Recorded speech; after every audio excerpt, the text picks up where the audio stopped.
Je vais lire le texte dans Jean, chapitre 20, versets 19 à 23, où il est parlé du don du Saint-Esprit. Le soir de ce jour, qui était le premier de la semaine, les portes du lieu où se trouvaient les disciples étaient fermées. À cause de la crainte qu'ils ont des Juifs, Jésus vient, se présente au milieu d'eux et leur dit « La paix avec vous ». Et quand il a dit cela, il leur montre ses mains et son côté. Les disciples sont dans la joie en voyant le Seigneur. Jésus leur dit de nouveau « La paix avec vous.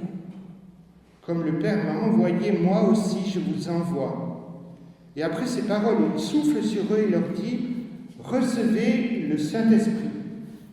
Ceux à qui vous pardonnerez les péchés, ils leur seront pardonnés. Ceux qui vous les retenez, ils seront retenus. » Alors voilà, c'est le dimanche de Pentecôte. Dans la tradition juive aussi, on fête cette journée comme fête des récoltes ou fête du don de la loi. Fête des récoltes, et nous alors nous avons le culte de reconnaissance en même temps que la fête du don du Saint-Esprit pour toutes les récoltes de la vie que le Seigneur nous accorde. D'habitude, la présence de Dieu est dans le temple, et ici c'est dans une maison, dans la chambre haute. Pentecôte, dans les actes des apôtres, ça se passe dehors, tout en force, en puissance. Et Pentecôte, ici, dans l'évangile de Jean, c'est en dedans, tout en discrétion, et les portes closes. Le murmure d'un souffle léger, Dieu est discret, il sait se montrer discret. Ça se passe le premier soir de Pâques, lors de la résurrection, et nous voyons déjà l'ascension avec l'envoi des disciples en mission, et aussi la Pentecôte avec le don du Saint-Esprit. 2 fois dans ce court verset, la paix avec vous, la paix avec vous. Et il réunit en grec la tranquillité, la sécurité. Pourtant, le climat est à l'angoisse et au découragement. Ils sont enfermés à la suite de la crucifixion. Le monde reste dangereux, mais le Christ est là. La paix, elle ne vient pas de la multitude des assurances terrestres, mais ça ne suffit pas.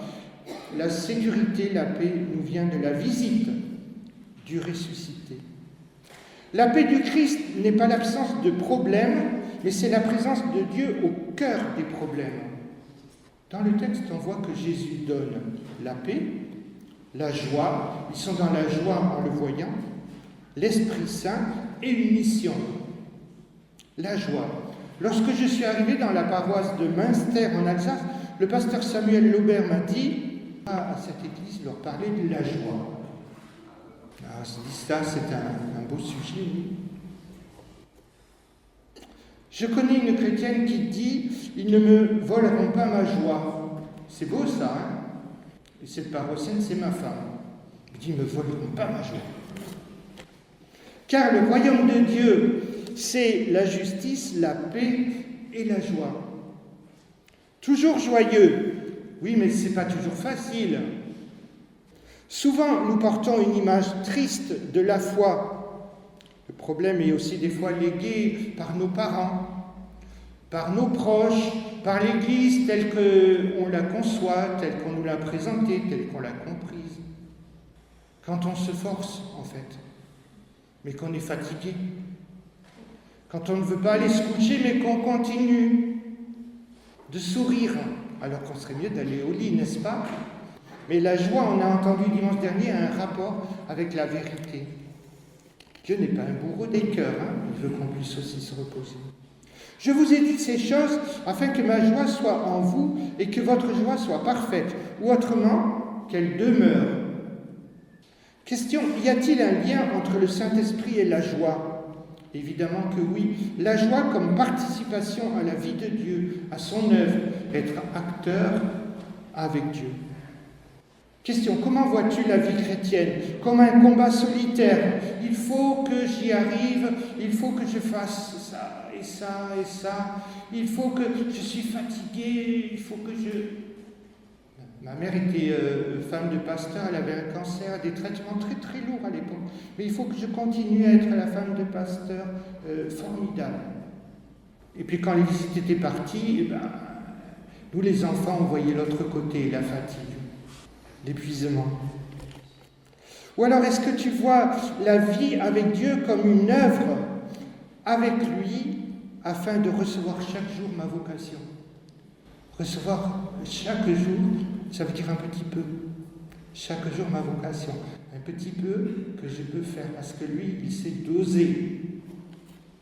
Alors on ne sait pas tout à l'avance, mais il va y avoir des choses assurément quand je suis disponible. La joie, pourtant, Jésus porte les marques de ses blessures, les clous dans les mains, dans la jambe, les pieds. La joie chrétienne ne nie pas la souffrance, elle la transforme. Le ressuscité n'efface pas ses blessures, il les transforme, il les traverse. Et alors la joie de Jésus, on peut se demander, on parle de la joie du chrétien, mais Jésus, qu'en est-il de lui quand on parle de la joie? La joie de Jésus correspond à la joie de son Père. Il y a un texte bien connu, un texte notoire, où il est dit que Jésus tressaille de joie au retour du travail des disciples qui étaient allés en mission.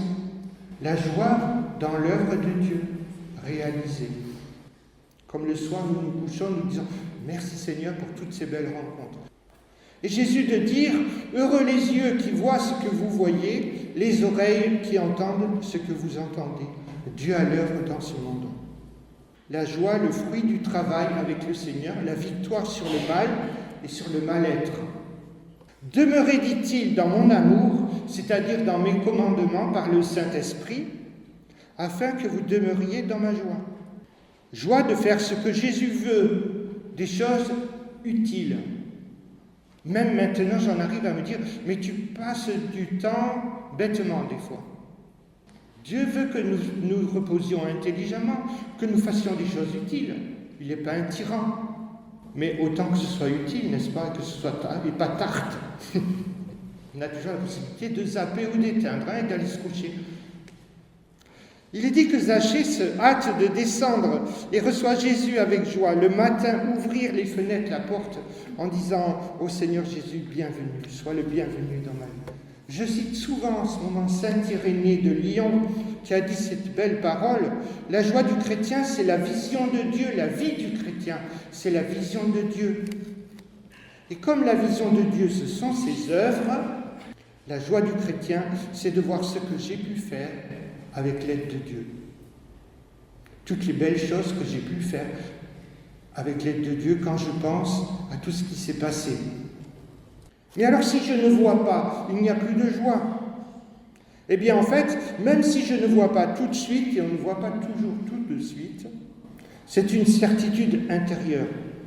La certitude d'avoir fait le bien, son travail, pour aujourd'hui. Or, les disciples sont dans la chambre haute. La chambre haute, pour eux, c'est pas facile. Après la crucifixion, ils se retrouvent dans un lieu où ils ont vécu des choses difficiles. Revenir dans un lieu qui a été difficile, le moment de la séparation, juste avant le jardin de Gethsémani, ça leur rappelle des tristes souvenirs. Il leur montre, on l'a dit, ses mains, son côté, il leur parle. Il y a le parler avec la bouche et aussi la langue des soins par le geste, comme il le fait en s'approchant d'eux, en demandant quelque chose à manger, à boire, en montrant ses mains à Thomas.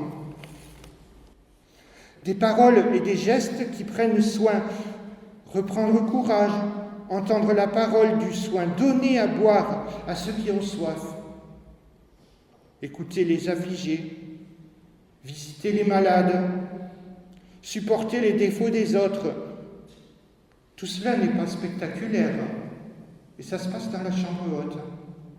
Et ça a tellement d'importance. Et le Seigneur nous le montre. Est-ce que tu as déjà entendu parler de l'acédie? Oui. Quand on parle d'acédie, on parle d'ennui, de lassitude, de tristesse. Mon frère qui est psychiatre a donné une conférence là-dessus, mais c'est un mot plutôt religieux. En grec, a c'est le privatif. Quand il y a a quelque part, ça veut dire privé de. Et kédos, du soin, du souci, de la cure. L'absence de prendre soin de soi. En latin, puisque nous sommes plutôt d'origine latine, les équivalents, ça nous aide à comprendre. L'assédia, simple translittération du grec. Ou alors, taedium cordis, vous avez compris. Le dégoût du cœur. Taedium animae, lassitude de l'âme. Il y a un mot que en latin vous allez comprendre, c'est sûr. Tristitia, etc., etc. Là, c'est Dieu n'a plus le goût de continuer. Il est fatigué, vraiment, il est fatigué. Tristesse de continuer avec Dieu, dégoût de l'action. Pourquoi j'en parle? Parce que ce problème a été repéré chez les moines des premiers siècles déjà. Et quels sont les remèdes qu'il propose? Alors là, c'est intéressant. Il propose la stabilité. Plutôt qu'une vie en haut et en bas, continuellement, d'excitation et puis retomber par terre, une stabilité en Dieu, à son écoute. Il propose la technique des petits pas. Plutôt que de courir et de s'épuiser, faire les petites choses que Dieu demande, un jour après l'autre. Les moines proposent le retour au travail manuel de temps en temps. Tu poses le livre, c'est important, n'est-ce pas? Tu lis tout le temps, puis après tu sais plus ce que tu lis, puis tu as mal au dos en plus. Tu vas faire quelque chose. Ma femme me dit, le jardin c'est à moi. Je dis, oui, mais moi je peux faire la terrasse. Alors je bouge les parasols, suivant le soleil. La gratitude, pouvoir remercier Dieu pour cette journée, tout ce qu'il nous a donné. Une bonne hygiène de vie.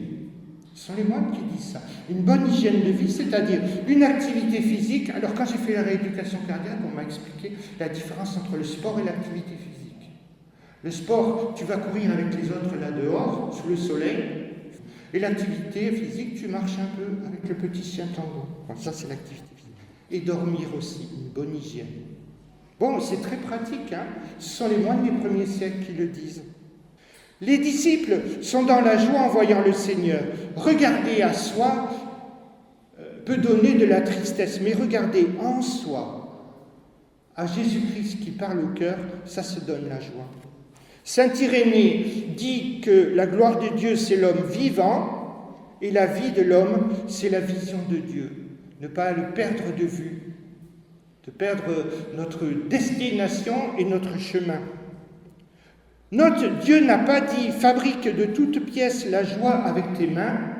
Il ne dit pas « fabrique la joie avec tes mains ».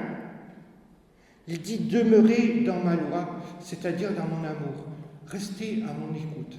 Et moi, je vous donne des petites choses à faire. Comme la Sainte Seine, un peu de pain. Souviens-toi d'Élie le prophète, et c'est bien d'en parler ici. Dieu n'est ni dans le tonnerre, ni dans le tremblement de terre, ni dans le feu.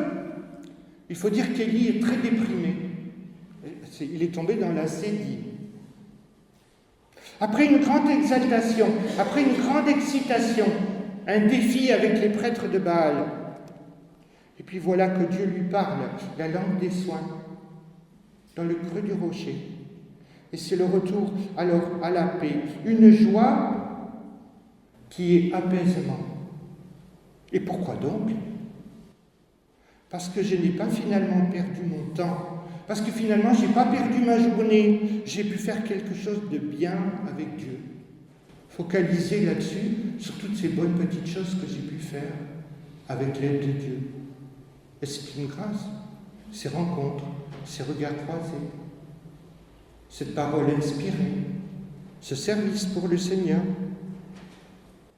Mais quand j'ai le sentiment d'avoir rien fait, alors je suis mécontent. C'est comme le père Martin à Marseille, le cordonnier qui dit « Seigneur, je t'ai appelé, le soir de Noël, je ne t'ai pas vu. » Et Dieu dit « Mais c'est moi qui t'ai parlé pour donner des chaussures à cette femme qui n'avait pas de chaussures pour le petit enfant. C'est moi qui t'ai dit de donner le café à celui qui travaille dans la rue. » Moi, j'ai déjà proposé le café à des gens qui rentrent dans le parc, qui sont dans le parc. Je dis « J'habite à côté, venez boire le café. » Et après, je découvre des choses. Je découvre qui ils sont. C'est intéressant. Quand ils acceptent. Isaac, le Syrien, nous dit « Il est des joies spirituelles qui conduisent l'homme au repos, au silence, la vision de Dieu, le retour en Dieu, vers Dieu. » Ah ben finalement, J'ai pu faire quelque chose de grand avec l'aide de Dieu. C'est ce que dit Ève quand elle conçoit son premier fils. J'ai pu concevoir un homme avec l'aide de Dieu. Quelque chose que j'ai pu faire avec l'aide de Dieu. Le calme retrouvé. Repos en Dieu, stabilité. Le psaume 116 dit « Retourne à ton calme, car le Seigneur t'a fait du bien. » Et je rappelle, pour la paix, qui en sorte que l'unité retrouvée, pour la paix, nous l'avons parce que nous sommes dans notre vocation, bien situés dans notre vocation. C'est comme ça que nous retrouvons la paix. À l'œuvre, avec Dieu, à son écoute. Et la joie alors, la joie, elle vient du travail bien fait, grâce à Dieu. Nous prions. Seigneur, aide-moi à faire ton œuvre pour laquelle j'ai dit oui. Le matin, je te dis, bénis cette journée, Seigneur, rends-la féconde, qu'elle soit abondante à ton service. Et le soir, je te dis, merci Seigneur pour ce que j'ai pu faire grâce à toi. Amen.